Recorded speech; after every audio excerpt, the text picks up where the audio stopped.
Alexandrina, cât de mare e fata? Cât de mare? Mare, mare, mare, mare. Cât de mare? Cât de mare ești tu? Sanda.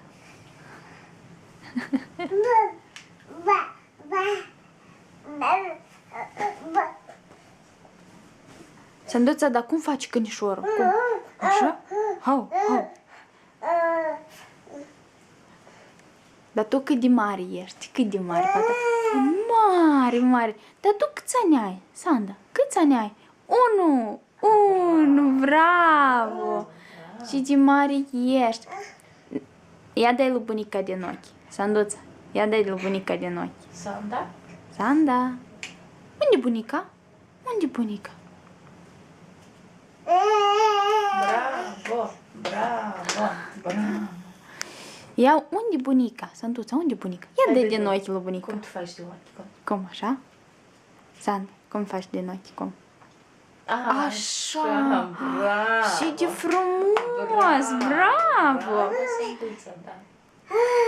Da! Da. Așa, da? Da, Așa da, faci Sanduța. Cum? Cum bunelul te-a învățat, te arată. Așa, da? Sanda. Alexandrina, nici buștică înainte. Ui! Să oprești filmările. Da? Una, da. Unu.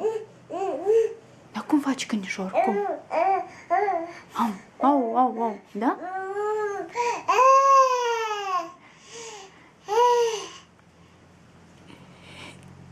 Cât de mare ești tu? Cât de mare, fata? Dar iar unde e Africa? Africa? Unde e Africa? Ia arată, mamică, unde e Africa? Unde? Sanda, nu te temi, hai întoarce-te. Unde e Africa? Africa. Ia pune mânuța. Așa, hai, pune mâna. Africa, bravo! Bravo, scumpa. Da, tu ești mare, ai un an.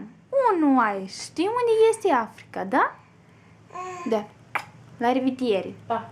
La revedere. Așa. Cu pupii, da. Așa. Da, pupică, da. Mua. Pa. Da. La revedere. La revedere.